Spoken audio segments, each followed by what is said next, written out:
Hi there, welcome to this video. It is designed for Year 13 pupils studying Maths A-Level, Daily Maths 9, time for your pure stats and mechanics to shine.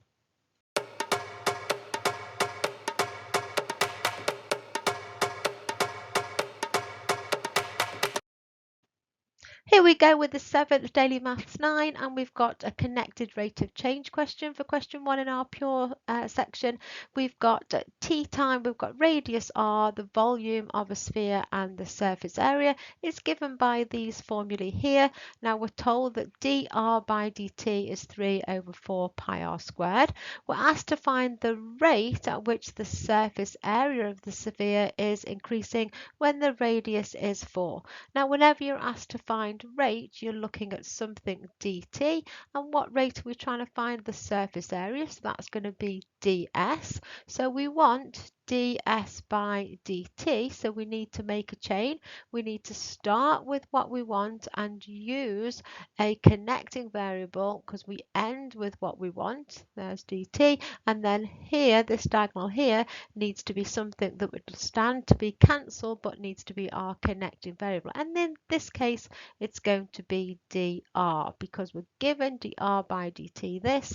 So all we need to do is use this formula and find ds by dr. So just differentiating with respect to r, power down, we're going to have 8 pi r. So putting into our formula, we're going to have 8 pi r times what we're given as dr by dt, 3 over 4 pi r squared.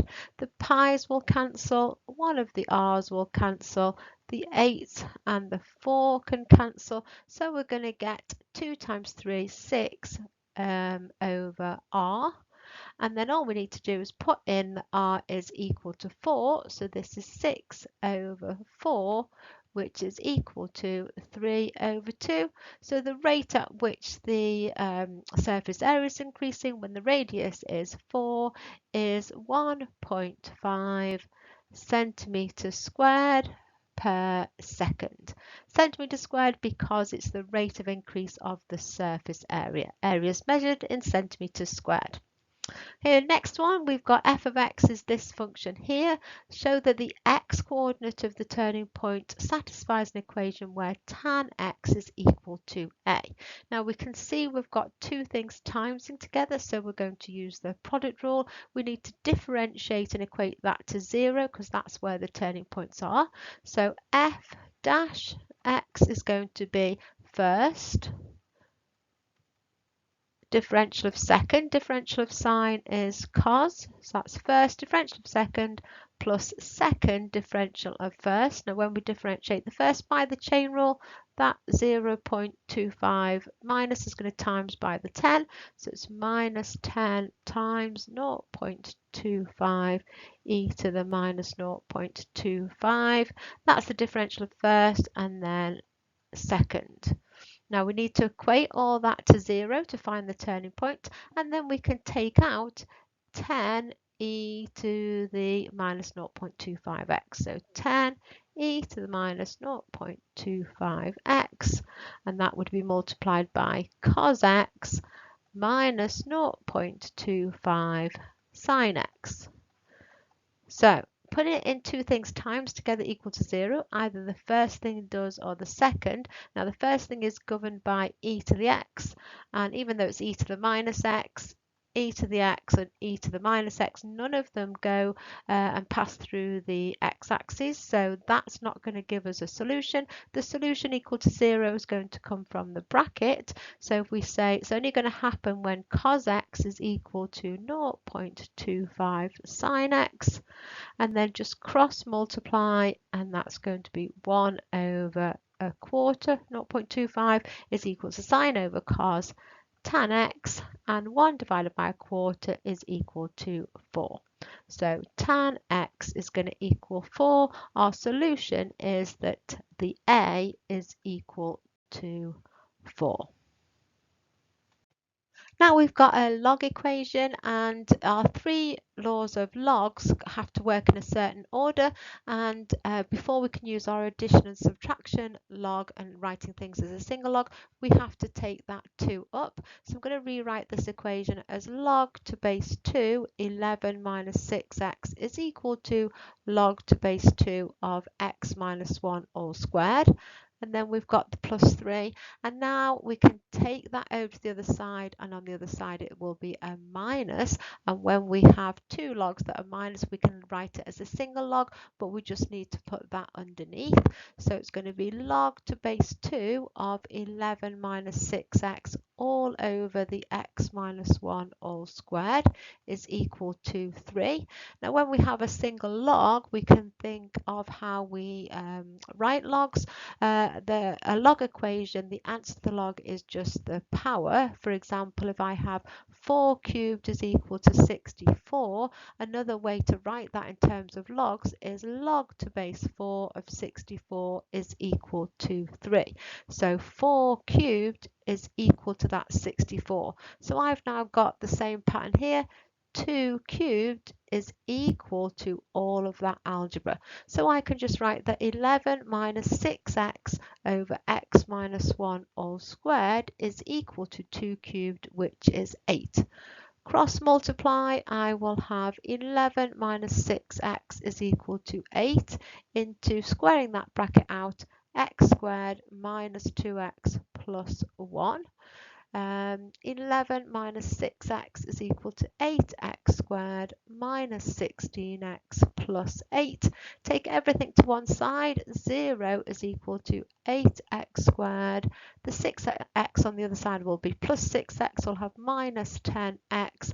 And then the 11 on the other side will mean I've got minus 3. And then if we just factorize that, I'm going to get 4x and 2x.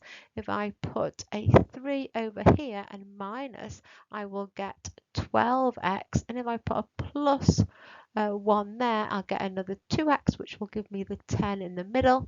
So x is equal to minus a quarter, or x is equal to 3 over 2. Now if we were just solving that quadratic, we could have both those answers, but as we've got here this x and we've got a minus 1, if I put minus a quarter in there and minus 1, I'd be taking logs of a negative, which we can't do. So that rules out the fact that we can have x as minus a quarter as a solution. So our actual answer is just that x is equal to 3 over 2, or 1.5. Now the next one, we're told that y is equal to arc cos of x. Now when you do arc cos, that's the same as y is equal to cos to the minus 1 of x. So whenever we're doing inverse cos, if you think about the what's on what axes, you always have cos of an angle. You'd be doing inverse cos of the decimal, which would be on the y-axis. So that means that the y is actually the angle. Now, if I think about that, y, then x would actually equal cos y, and I'm wanting something in terms of sine. So the relationship between sine and cos is that the cos of one angle is the same as the sine of 90 minus. If you think of our special triangle, which has an angle of 30, sine 30 is a half. This angle here is 60. The sine of 30 uses the opposite, which is 1 over half, but what is opposite for the 30 is adjacent for the 60. So sine of 30 is equal to cos of 60. So when this is one value, it's the same as the cos of the complement to 90. So if I've got x is equal to cos y, that's the same as x is equal to sine of pi by 2, 90 minus y. Okay, so that is sine of the angle. Now if I want what is the angle, the angle will be pi by 2 minus y will be arc sine of x. So here we have now written arc sine of x in terms of y. So suppose if you wanted, so we've got arc sine of x as the subject and it's in terms of y. I was just thinking it was the other way around, but it's not. That is fine. We can just leave it like that. Now the next one, we've got 2 sine theta minus 4 cos theta can be expressed in here. So this is our harmonic form, our r sine of theta minus alpha. So that's already been done for us, and we've got to use that to think about this equation h of theta, which is 4 plus 5 lots of something that is similar to what we've just done there. We've got 2 times the sine of the angle and minus a 4, but instead of having theta here and here, we've now got 3 theta. So we can write h of theta using our harmonic form is 4 plus 5 lots of this version, because it's the 2 sine theta and the 4 cos theta, so that will be root 20 sine of, now we've got to notice that it's 3 theta in here where it's single theta, so where we've got single theta there, we have to put 3 theta minus the 1.107, and we're asked to find the smallest value of theta at which the maximum h of theta occurs. Well, h of theta is going to be governed by the fact that we've got a sine graph, and where does sine have its maximum?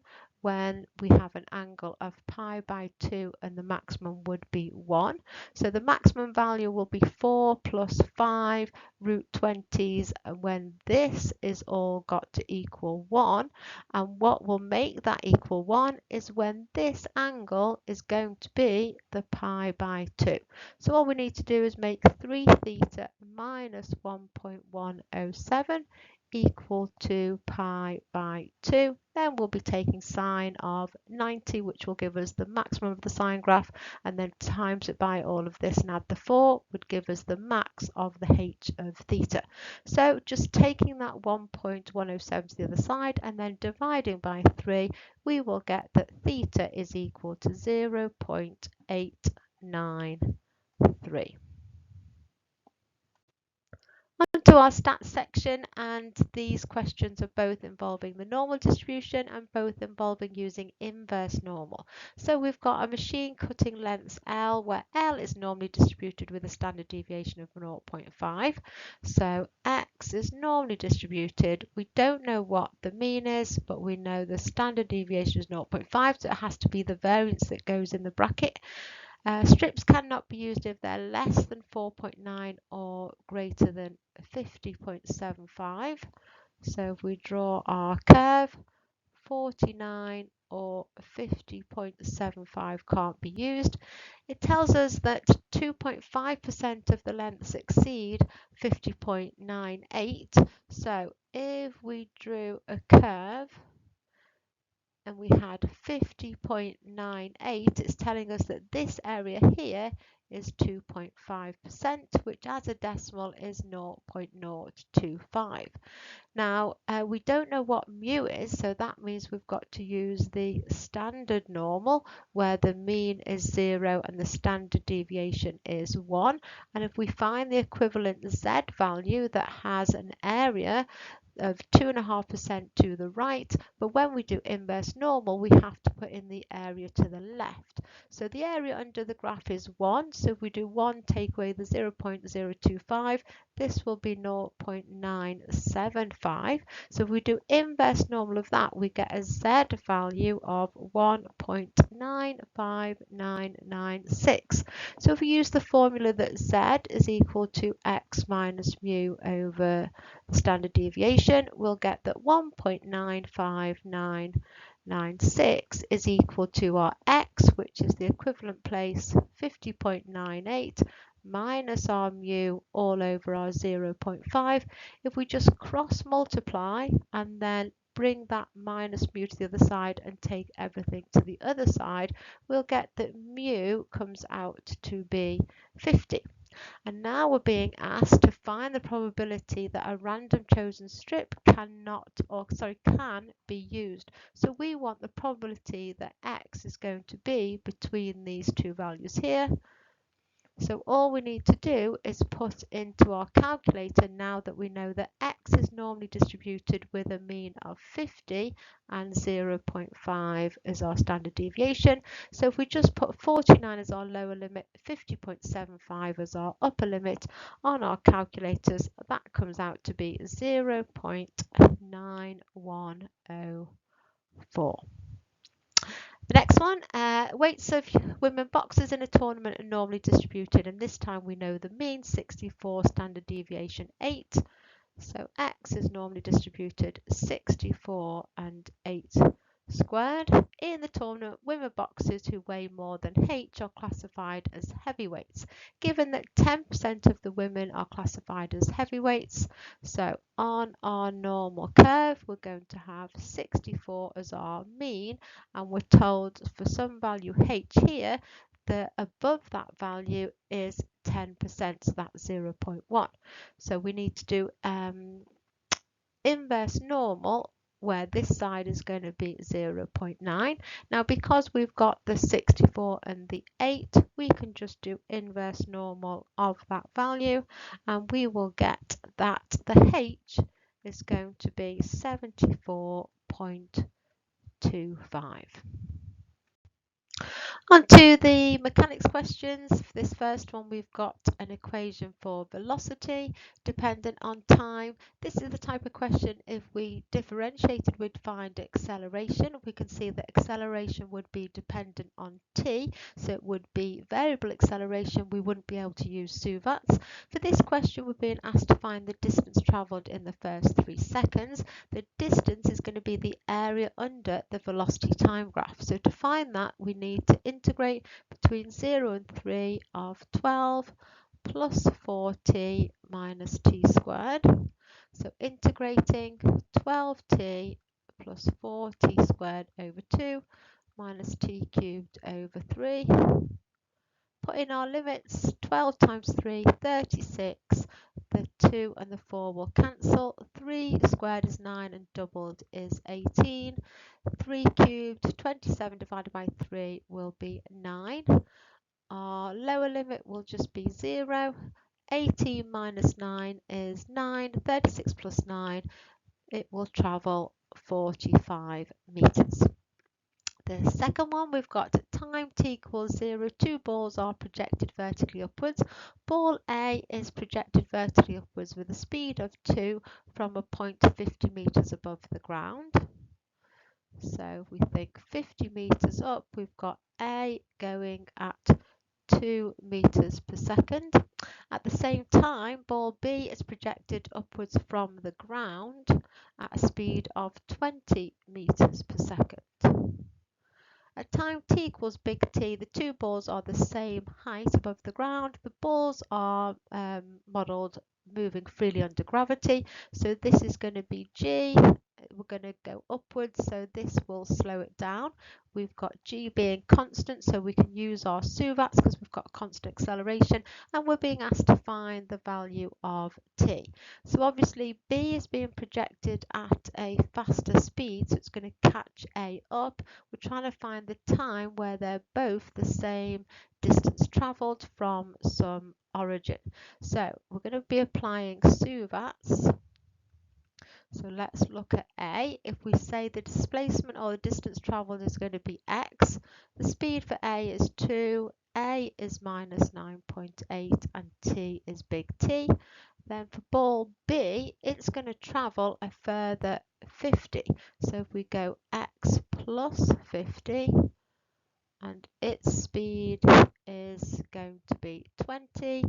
A again is 9.8 and the time where they both meet is t. Now they both need to meet when they are the same distance away. So thinking about a SUVAT equation that doesn't involve v, we're going to be using s is equal to ut plus half at squared. But in terms of writing the first one, if we just apply this equation, will just give us x. But if we add 50 to the first one's equation, we can then equate it to the second one because they'll both be worth x plus 50. So for the first one, we'll have 2 t minus 4.9 t squared plus 50, so it will have travelled the same distance as the second one, whose speed is just going to be 20t minus the same 4.9 t squared. So we can cancel the 4.9 t squareds, we can take that 2t to the other side and get that 50 is equal to 18t, so the t is going to be 50 divided by 18, 2.78 seconds. Thanks so much for watching. Hopefully you found this video useful and helpful as you're preparing for Maths A Level. Do check out the channel, like and subscribe, and I will see you on the next one.